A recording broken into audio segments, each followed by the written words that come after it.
देखिए, सबसे पहले जो चुनाव आयोग का एक फरमान आया कि 2003 के वोटर्स में जिनके माता पिता का नाम है वो अपने माता पिता का नाम लगा दें, और जो बच्चे पढ़े लिखे हैं वो मैट्रिक का सर्टिफिकेट लगा दें या 11 दस्तावेज से कोई भी एक दस्तावेज लगा दें।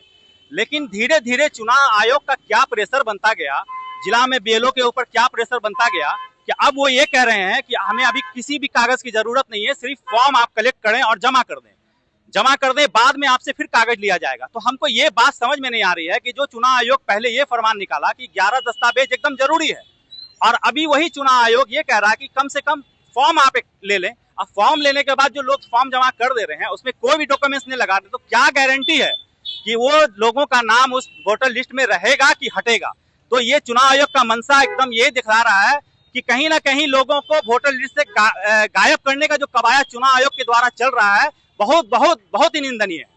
चुनाव आयोग द्वारा जो सूत्रों के हवाले से जो बात कही जा रही है कि बांग्लादेश की और यहाँ पर आए के बसे हुए, क्या कुछ कहेंगे? मैं ये कहना चाहता हूँ कि बांग्लादेशी क्या अभी तुरंत आ गए हैं, अचानक आ गए हैं?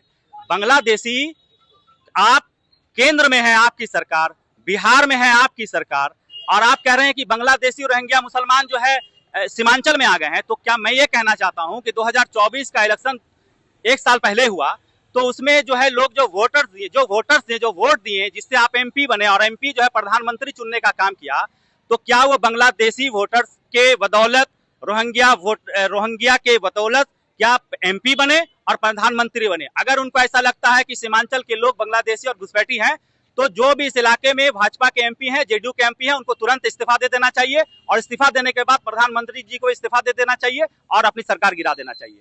तो ये नाकामी नरेंद्र मोदी और अमित शाह की है।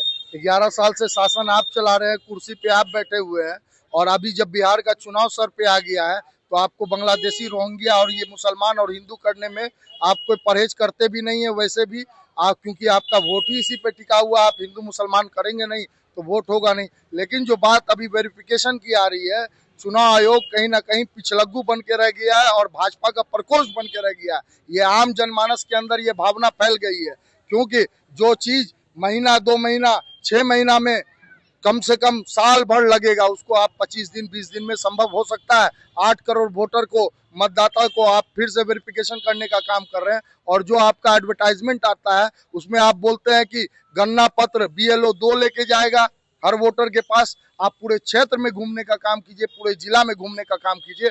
अगर एक बीएलओ 2 गन्ना पत्र लेके जा रहा हो किसी भी मतदाता के पास, तो आप मुझे बताने का काम कीजिए। हम लोग खुद अपना भरे हैं, कोई बीएलओ गन्ना पत्र नहीं दे रहा। और ऊपर से इसमें इतनी त्रुटि आ रही है, अगर मैं अपना जन्म, डेट ऑफ बर्थ अगर डाल रहा हूं उसमें कुछ, तो ऑपरेटर जो अपलोड करता है जा करके, आप बीएलओ से पूछने का काम कीजिए, उसमें गलत ऑपरेटर डाल दे रहा है, उसमें इतनी त्रुटि आ रही है। गलती उसकी भी मैं नहीं मानता हूं। आप अगर दिन भर में एक ऑपरेटर से 15,000 20,000 फॉर्म अगर वो अपलोड करने का काम करेगा, तो कहीं ना कहीं उसका भी मानसिक संतुलन इधर उधर गड़बड़ाएगा। और वर्कलोड जब आप उस पर देखिएगा, उसी का फलस्वरूप हुआ कि आज बिहार के अंदर 7 से 8 बीएलओ सुसाइड कर लिया है। इसका जवाबदेही तय होना चाहिए, और चुनाव आयोग भाजपा का पिछलग्गू ना बने, और ये 25 का चुनाव कहीं ना कहीं नीतीश कुमार और नरेंद्र मोदी के मुंह पे एक तमाचा मारने का काम करेगी। जिस तरह से गरीब गुरबा जो संसाधन की कमी से किसी के पास पैसा नहीं है खाने को, आप उसको 200-400 रुपया उसका नुकसान कर दिए, दिन भर का दिहाड़ी नुकसान कर दिया। उसको फोटो लगाइए, 11 पत्र लगा, 11 डॉक्यूमेंट्स में से कोई एक लगाइए। बाढ़ पीड़ित इलाका है, बाढ़ ग्रस्त इलाका है, यहाँ कहीं ना कहीं बाढ़ 2017 का इतना भयावह बाढ़ आया कि पूरा डॉक्यूमेंट बह गया, और आप हमारी नागरिकता पे सवाल उठाने का काम करते हैं। तो मैं बताना चाहता हूं नरेंद्र मोदी और अमित शाह को कि ये जो लोकसभा का चुनाव पूर्व 2024 में हुआ है, कि इसकी सरकार भी आपकी इसी वोटर लिस्ट से बनी है। यही मतदाता ने वोट दिया तब आपकी सरकार बनी है। तो अगर आपको अपने अंदर थोड़ा भी शर्म बचा हुआ है तो आप इस्तीफा दीजिए, उसके बाद नया गन्ना पत्र ला करके, नया वोटर लिस्ट अपडेट करके आप उससे चुनाव करके आइए। ये बयान जो भी आया है, कहीं ना कहीं आम जनता इसको सही मान रही है। उसके मानने की भी वजह है, आज जनता जिस तरह से परेशान है, त्रस्त है।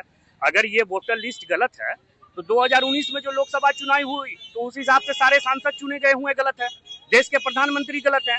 अभी जनता डॉक्यूमेंट अपना बनाए, आवेदन दे, अप्लाई करे और धक्का खा के लाइन लग के वो सबमिट करे, या चुनाव आयोग को क्राइटेरिया को फुलफिल करे। यहाँ जिस तरह से अभी लिया जा रहा है वार्डों में, कि कहा जा रहा है बीएलओ द्वारा कि वोटर लिस्ट जो है आप जो अभी जमा करेंगे डॉक्यूमेंट, उसमें किसी भी आवेदन लगाने की जरूरत नहीं है, आप फॉर्म भर के दे दीजिए। डीएम साहब ने कहा, तो डीएम साहब ये राइटिंग में देंगे? चुनाव आयोग को हम लोग फॉलो करें या हम लोग डीएम साहब के बात को फॉलो करें? कल होके चुनाव आयोग तो कोई ना कोई त्रुटि निकाल के इस नाम को काट देगा। आज हजारों हजार संख्या में बीएलओ जो है बिना आवेदन का, और कोई रिसीविंग नहीं दिया जा रहा है। इस बात की क्या गारंटी है कि हमारा फॉर्म जमा हो रहा है कि नहीं हो रहा? अभी कई लोग ऐसे हैं, हम लोग समाज से थोड़ा जुड़े हुए हैं, जो कह रहे थे कि हम लोगों ने ऑनलाइन चेक किया है, तो ऑनलाइन में जो है 2 आदमी का गलत दिखा रहा है, तो 1 आदमी का सही दिखा रहा है, किसी का जो नहीं दिखा रहा है। तो इन सब कमियों को जो सिस्टम हम पे तुगलकी फरमान थोपा गया है, तो इसके लिए चुनाव आयोग ने क्या कुछ निकाला हल? जो लोग परेशान हो रहे हैं, धक्का खा रहे हैं। तो मेरा तो यही मानना है, अगर घुसपैठी है और बांग्लादेशी है तो ये लोकसभा चुनाव में क्यों नहीं देखा गया? विधानसभा में क्यों देखा जा रहा है? और इतनी हड़बड़ाहट क्यों हो गई कि अभी देखा जा रहा है? तो कहीं ना कहीं ये सरकार की मंशा दर्शाती है कि ये बिहार से एनआरसी चोर दरवाजे से लागू किया जा रहा है और 2026 में ये बंगाल पे भी निशाना साधेगी।